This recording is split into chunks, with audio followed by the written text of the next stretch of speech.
All right.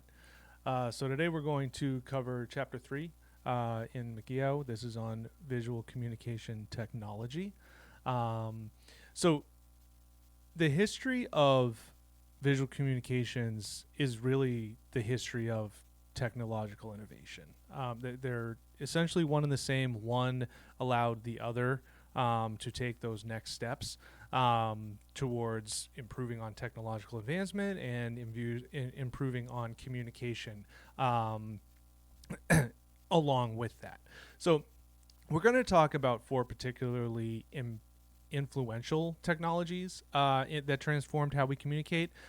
These are certainly not the only ones, but these are the ones that you have to start with if you're going to understand visual communication as it evolved. Number one is the printing press. Number two is the photograph. Number three is the motion picture, TV and movies, essentially. And number four is the internet.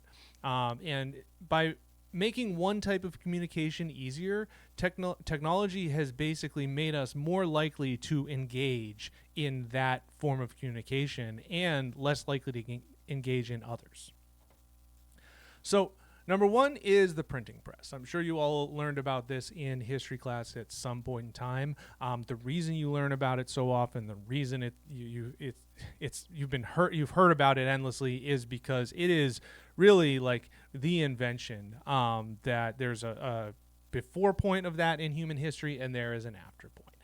So it was around 1440 that Johannes Gutenberg developed the printing press, and the printing press was not just a single invention of the time that it was invented in. It was the result of so many other inventions that happened over the millennia of human existence and innovation that was combined in a way that made relatively quick and easy reproduction of letters, but also, things like illustrations possible.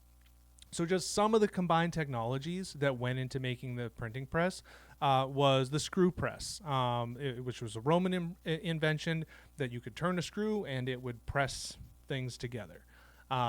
Movable type, that's something that existed in China long before Gutenberg created the printing press. The reason that the movable type printing press in the Western world was so much more useful, I guess you could say, in democratizing communication was that in much of the Western world there were letter-based alphabets, whereas in China a lot of it was character-based. So in the German, French, those speaking worlds, they were able to develop printing press letters that they could rearrange. Whereas in China, you kind of would have to, it was a little bit more difficult. You had to make a wider array of movable type items in order to make those things work. You had metal type blocks, which were another Asian invention. Codex, which was a Roman invention. Oil-based inks, that was another thing. Making ink more accessible was obviously key to the printing press. Doesn't matter what you can print if you don't have the ink that you're able to use to put it on the page. And then paper milling. At one point, paper was kind of a hard thing to make. But around the 1200s, making paper became a lot easier. So if it wasn't for all of these things, then the development of the printing press wouldn't have happened, or it wouldn't have even made as big of an impact as it did. And that's a relatively common thing for all inventions, but especially the ones we're going to talk about. So why did this matter, right? Does this matter? More people can read books now. Big whoop, big yay. The introduction of the printing press made books, reading, especially Bibles, more accessible. So for one thing, now you are much more likely to have books accessible to you. It wasn't just handwriting hand copying Bibles by monks, which was predominantly the way that books were reproduced prior to the printing press, you now had the ability to create a large amount of those same texts, and everyone could get access to them. The benefit of having your own Bible in your own home meant that if you developed the ability to read, you could now read what that Bible said, supposedly, in their beliefs, the Word of God, and you could read the Word of God yourself. You no longer had to go to a clergy, a church, to tell you what it meant, to interpret what it meant for you. This was groundbreaking. This ripped that power away from the church itself and gave it to the individual. It led to a number of religious schisms because people read the Bibles that they had and they interpreted what was written differently than the dominant church in their country, in their land, whatever it was. So from a religious standpoint, it was a sea change. I'm sure you've heard of Martin Luther with the 95 Theses, which happened a few years after the printing press was introduced. And that obviously, that couldn't have happened without a more liberal access to the Bible itself in its printed form.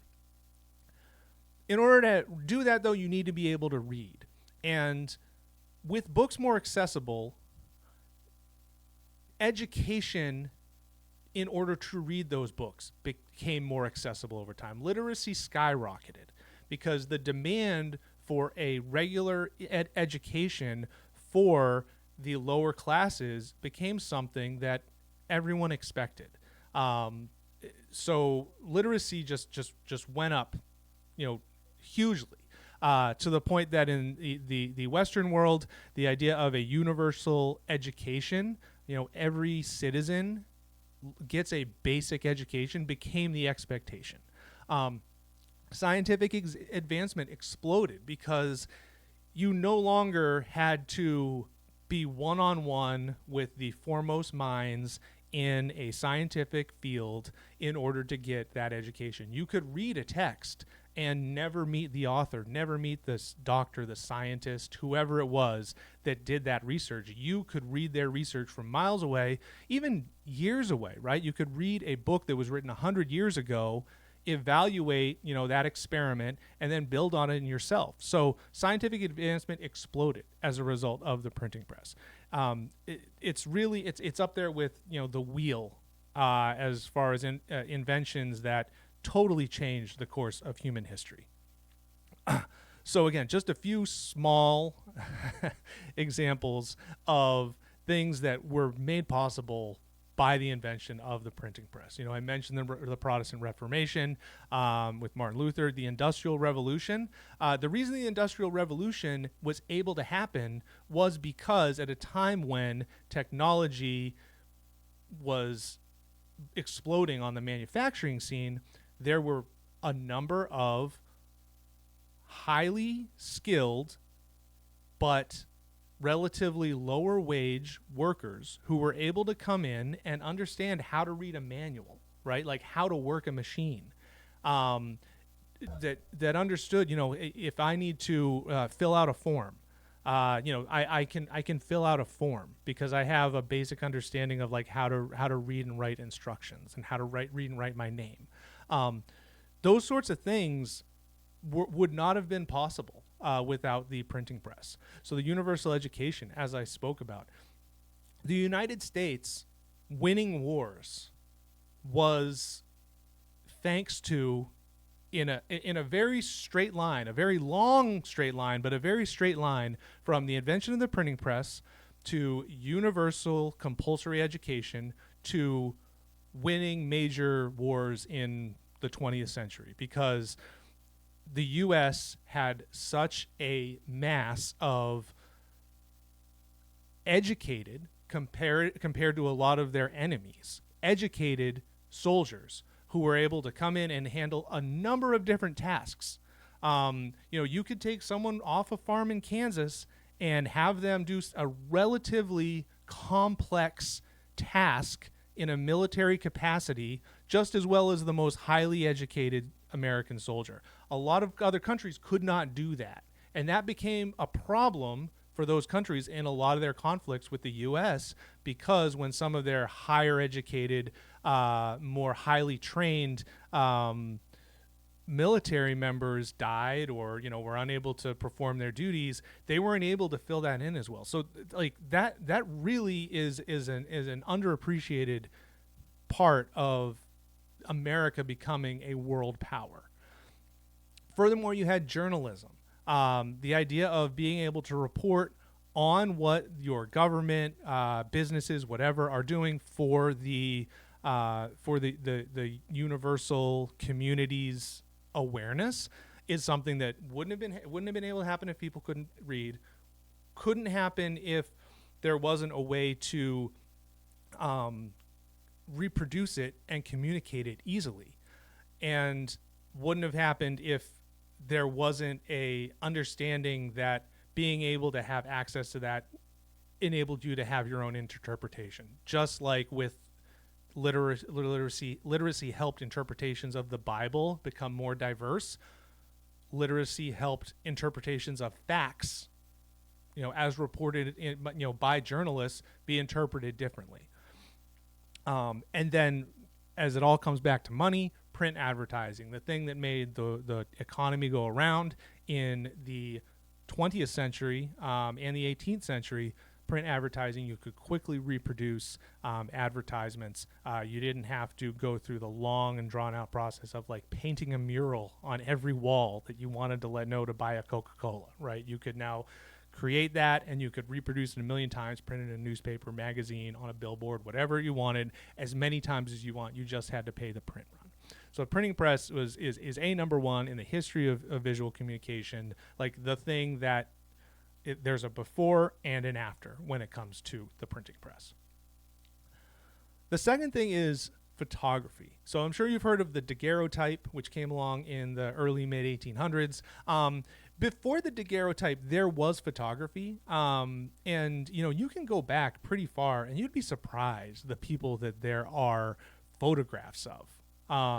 People are often really surprised to learn that like there's photographs of Harriet Tubman, people that you think of way back there.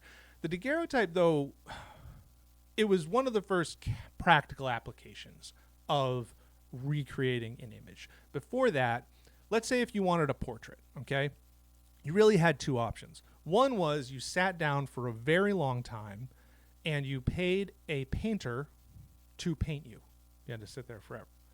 The other was you sat down for a very long time and a photographer at that time, used this very complex, plates and light and all that kind of stuff to take your image. A lot of dangerous chemicals and all that kind of stuff.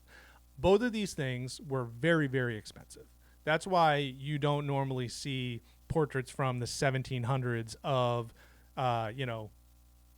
Joe Schmo, working on his farm. You only see, the presidents, the royalty, those sorts of things. The daguerreotype made it much more practical that now people could get access to portrait photography. It was still not, what we think of as candid photography now, snapshots, action shots. You still, you had to like sit and you had to, flash the bulb, and there was a lot of plates involved and that kind of stuff. It was not simple, but it was much easier than it used to be. In addition to democratizing access to portraits and other images for widespread consumption, photography invented a economic model that is still used to this day. And you might have heard of Kodak cameras. The Kodak model was basically the idea that you sell a camera, the camera itself, relatively inexpensively or even at a loss for the amount that it costs to manufacture that camera, with the idea that you will get recurring charges from your users for other services, primarily for film. Okay, so you would buy a Kodak camera for relatively inexpensively. You'd take pictures, you'd have to buy the film, you'd have to mail the film in, You have to pay to get it developed. They get it back, then you buy another roll, yada yada yada. You have to, if it breaks, you have to pay to get it repaired. And essentially, over the life of selling that camera at a relatively low cost, Kodak would make oodles and oodles of money off of the film, the thing that you need to take the pictures themselves. It's almost, think of it as you sell a gun for relatively expensively, but you charge a lot for the bullets. If you're ever if anyone's a Chris Rock fan, that was a joke he once told, but it really, like, that's the Kodak model. And you see that today. Keurig coffee is a very good example of this. Keurig machines are relatively inexpensive to what they should actually be if Keurig was selling the machines to make a profit. But they're not selling the machines to make a profit. They're selling the machines so that you keep buying the K-Pods, right? Because buying K-Pod coffee is way more expensive than buying just a normal, can of coffee grounds and making your coffee every morning. Amazon. You may have noticed that like an Amazon device is way cheaper than a lot of their competitors. So like Amazon Echoes, Amazon Kindles, tablets, those sorts of things. Why is Amazon able to sell those at such a low amount? It's because they are going to make money off you in another way. If you buy a Kindle, they know you're going to use the Kindle to purchase Amazon books. If you have a tablet, you're going to use that tablet to purchase items from their app store, or even just to purchase items from Amazon and get them ordered, or to have their Prime Video or Prime service where you'll be paying the regular fee for that. So Amazon kind of follows the Kodak model that way. Nintendo is another one. If you look at the video game space, Nintendo systems relative to Sony and Microsoft, and especially PC gaming, Nintendo devices are very affordable. Very, very low cost. And why is that? Because Nintendo knows that its licensing of its games is so unique, right? You can't play Mario, you can't play Kirby on any other device except a Nintendo. So Nintendo says, yeah, we can charge $200 where our competitors are charging $600 for our game system itself, because we know that people have to come and use our Nintendo store in order to buy the Nintendo games. So in addition to just being groundbreaking as a visual communication medium, photography was groundbreaking from a economic business model standpoint. For a long time, photography was considered the most trustworthy of visual communication mediums. The idea was that the camera never lies. If you wanted to really, confirm that someone committed a crime, right, or was somewhere that they said they weren't, if there's a photo of them, that's it. It's done. The case is closed. That is obviously no longer a trustworthy phrase, as all of you know. Before we had any sort of editing software or anything like that, you could use makeup, you could use lighting, you could use framing to make subjects appear different ways that you want to be. If you've ever watched an old movie, you might notice that when the male actor is in the frame, the picture is sharp, it's well lit, like it looks good. When the female person is in the frame, all of a sudden the frame gets a lot more blurry. There's a lot more light on their face, so their face is a lot brighter. And you're like, well, did I just, is it bad film? Did my TV go weird? No, that was a trick that they used. They used makeup, they used brighter lighting, they framed the image a certain way so that they could smooth out the wrinkles and make that female subject appear more visually appealing. And so you didn't need Photoshop, you didn't need any of that sort of stuff. You could do it just through tricks of the camera. Obviously, photo editing software changed this even more. Now you could use it to alter the raw images, as you saw in this video you were supposed to watch, just about how this girl uses all these readily accessible editing tools on her phone to make herself look like a model. Now, obviously, AI, you can manufacture entirely false images just by putting a thing into a chatbot. So that has increased that challenge of determining what's real and what's not real way harder. But it's not necessary to edit a photo to change its meaning, the way that it could be interpreted. So every photograph, even if you didn't plan it out, plot it out in your mind, if you just pick up your phone and you snap a picture, there were particular choices that you made, right? First of all, there was the choice to pull out your camera and decide to take a picture of it. But then there was, what to include. What did you omit? How close were you? How far away? What side did you take the subject from? All those sort of things. Those were subconscious decisions or conscious decisions you were making while you take that picture. And those sort of things show up in ways that your viewer perceives without even realizing they're perceiving it. So take a look at this picture right here, okay? We got this girl on her computer and these three friends behind her, and they're all kind of laughing, right? Everybody looks happy here. Let's say this was taken at a point where she was smiling. Now let's consider, what if this was taken 10 seconds later where she's not smiling? Okay, let's say she's not unhappy, but she's just not actively smiling at that moment. You snap the picture.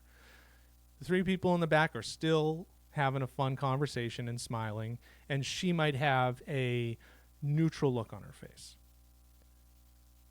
How would your interpretation of this image change? Just think about that for a moment. Right? All of a sudden, if she is not smiling and looking happy, doesn't even have to be looking sad. If she just has a neutral expression on her face, looking at her computer while some people behind her are smiling and laughing, then you start to feel, well, maybe is she being left out? Is this picture about people being excluded? But just the simple smile didn't give you that impression. So with photography, there are so many ways that the image can be changed, intentionally or not, to drastically change the impression of the image. Cropping out of photography is motion pictures. And, we talked in a previous chapter about apparent motion. Apparent motion is what makes motion pictures possible. You take a number of still images, another still image, another still image, another still image, another still image, and you run them over in fast succession, and our mind interprets them as moving pictures. Like everything, when the technology first came along, it was very gate kept, walled off. You could only afford it if you had a lot of money. But over time, it became more affordable, and to the point that it became like the way that people interacted with the world outside of their immediate circle. So number one was cinema. And cinema was, that's a movie house. You think of that as like going to the movies. But the way that cinema worked in its early days was it was just running programs all day long.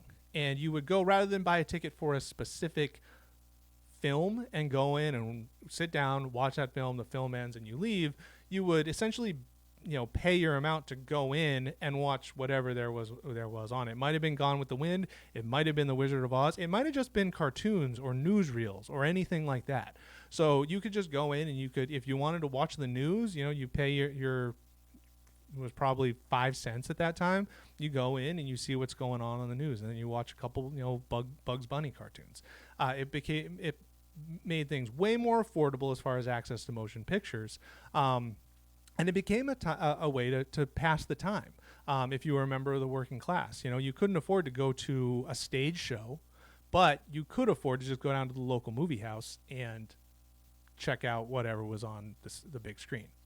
Television obviously brought that into the home. There was radio before that. Television began as sort of just a visual radio. They just recreated radio with a camera. But over time, the study of the consumption habits of viewers led to television becoming its own science in itself.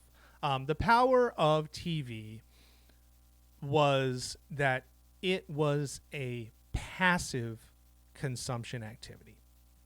And the way to think about that is, if you're reading a book, you need to turn a page in order to find out what happens in the next in the rest of the story. You have to actually do something. Even though it's a very low bar, it's still an active action of reading a book. And most methods of visual communication are active. TV is a passive viewing activity. Once you're watching a program on TV or on Netflix or whatever, it takes more effort to stop watching than to continue watching, right? Think about it. You want to watch a movie in a movie theater.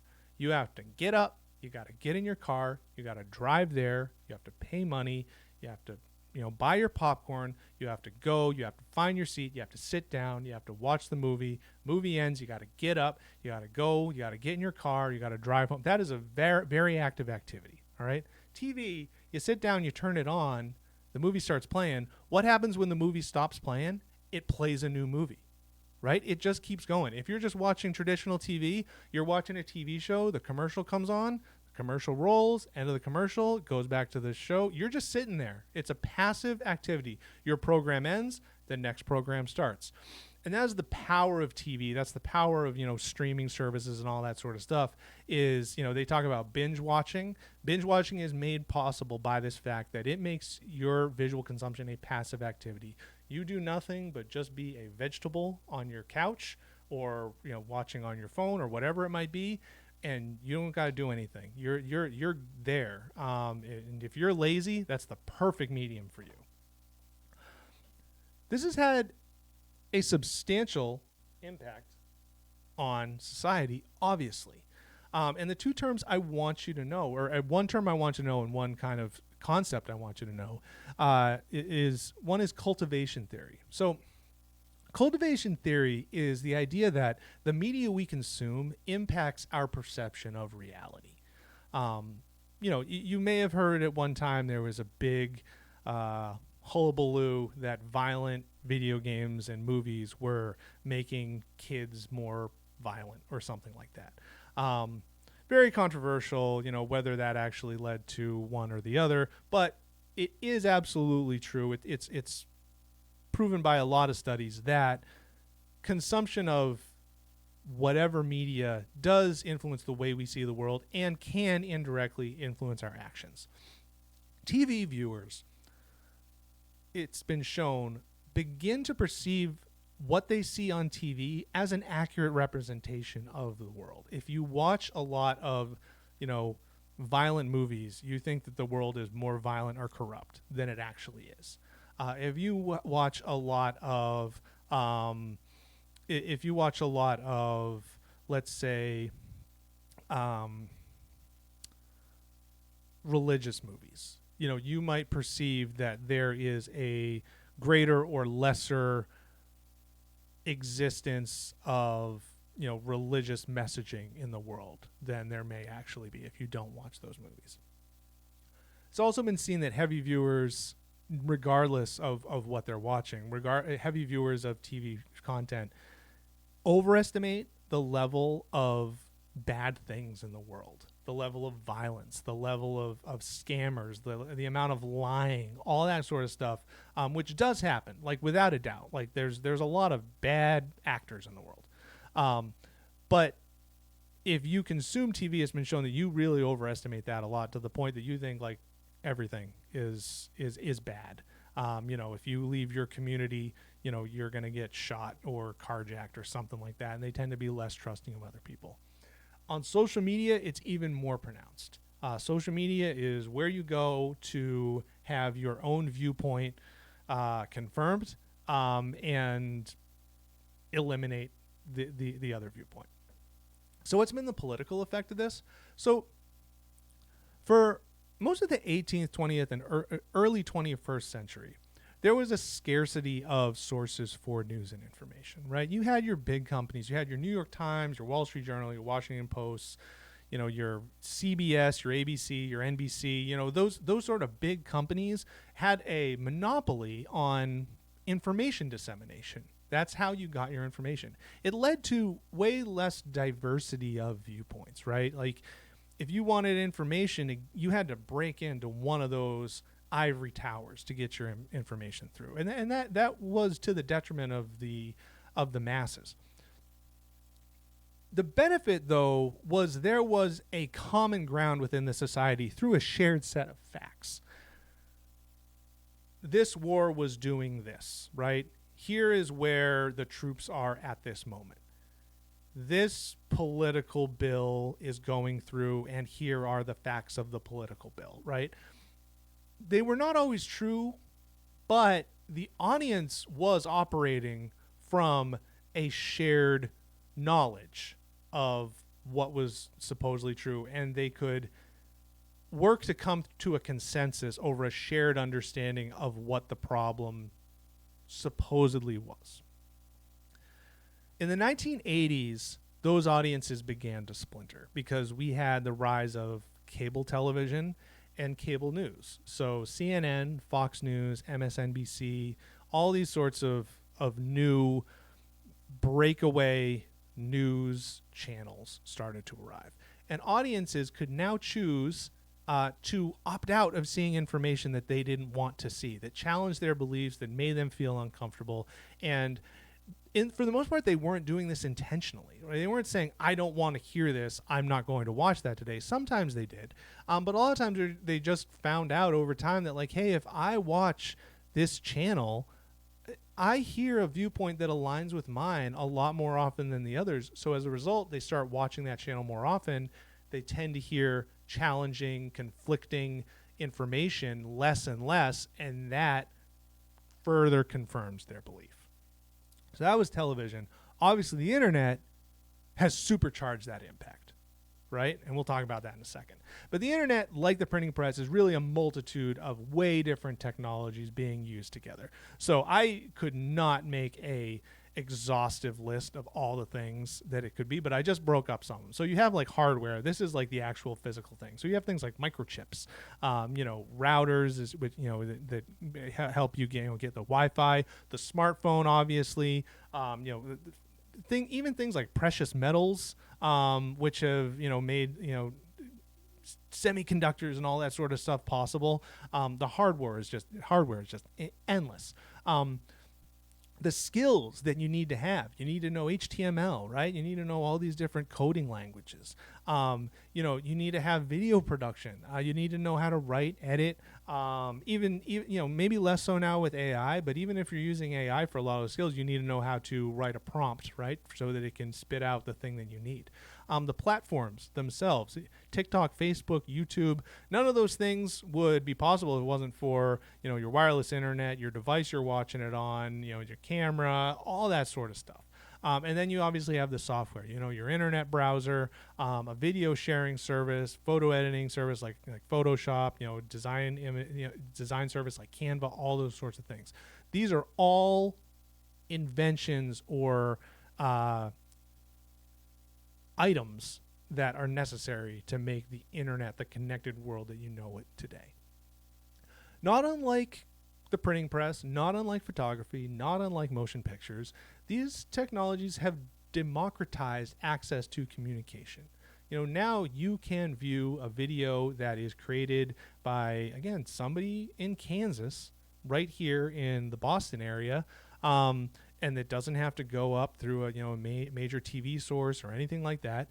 They can post it on the internet, and you can find it conceivably. What makes the internet unique compared to the others is the extent to which it makes the communication immediate and interactive. The steps between something being created and something being consumed is seconds.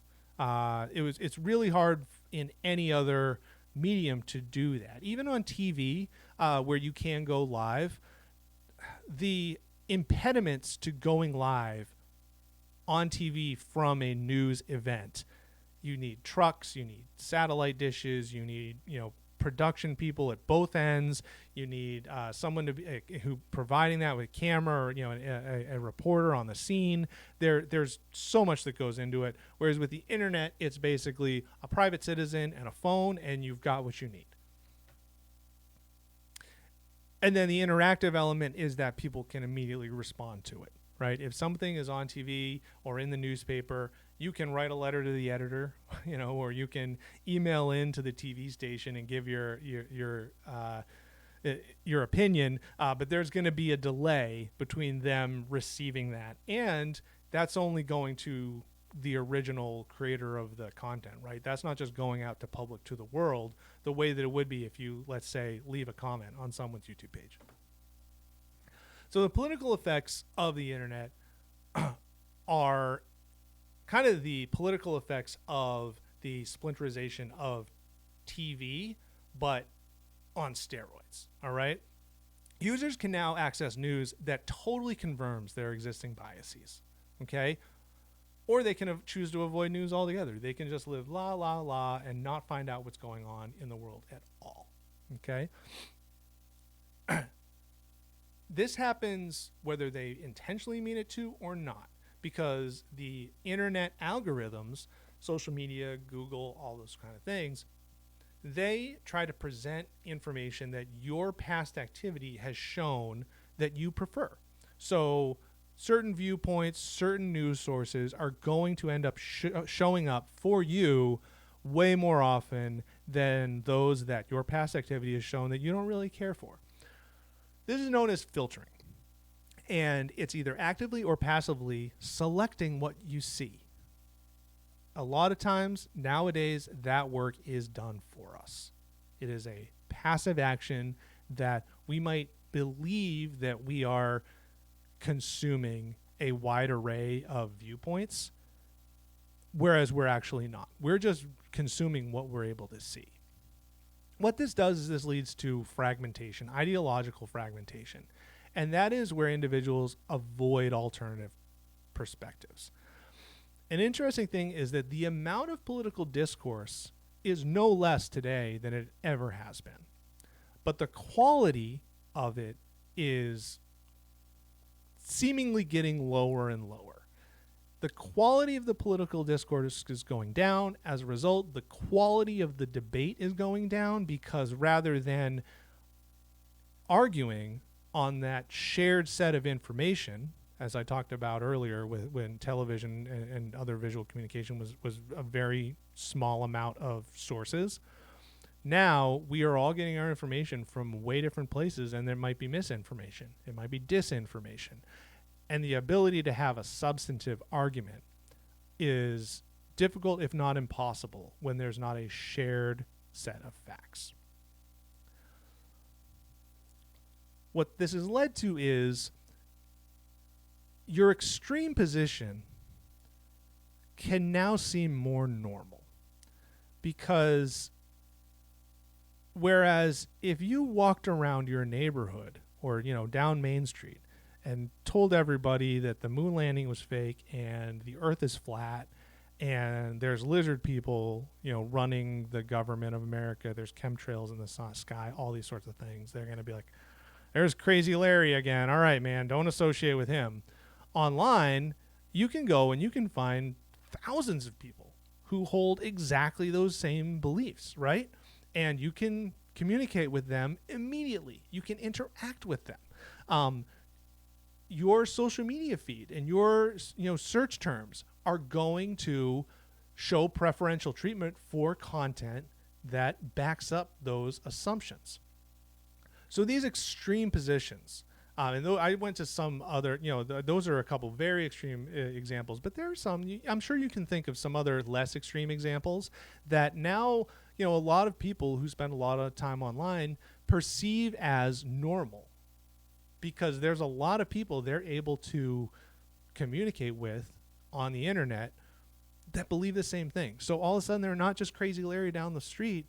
They might be, a moderator or, someone who is considered an online expert in that field, however crackpot that field might be, and that leads to the confirmation bias of, okay, I must be onto something because there is a large population out there that agrees with me.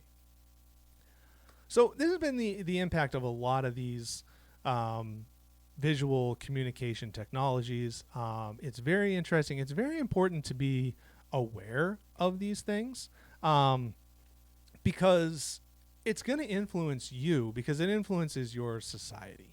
The internet has really opened up that communication, but in other ways it has increased the gap in accessibility. The world's poorest people have always been disadvantaged by technology. But now, in an economy built around the internet, if you don't have those online skills, you're falling even further behind. And there's an argument now being made about AI and whether if you need to embrace AI to keep up.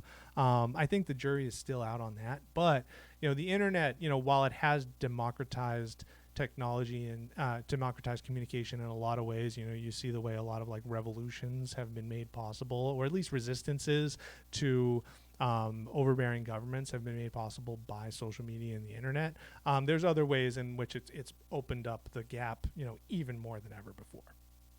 Predicting the social impact of any technology is really difficult, though, because ultimately the users, they determine how they're going to use it, right? The users are really smart. They're really creative. And just because you invent a thing for a certain reason doesn't necessarily mean that that's how people are going to use it, right? When we unleash the power of the atom, the intent was not to turn it into a bomb, but that's unfortunately what humanity did. So you can create something with the best of intentions and it can be used for bad things. You can create something with the worst of intentions and it can be used for good things. To take it another way, missile technology was created to kill people. It was also used to send people to space, to send people to the moon. So humans can take an invention and use it for vastly different things. And for vastly different purposes than what they were originally invented for. And this is not just true of the technology. This is also true of the messages that are created for technology by the technology. And we're going to talk about that and how messages in visual communication can be resignified in our upcoming chapters. So I hope you enjoyed that, and make sure that you are consuming the next video on the assignment for this week.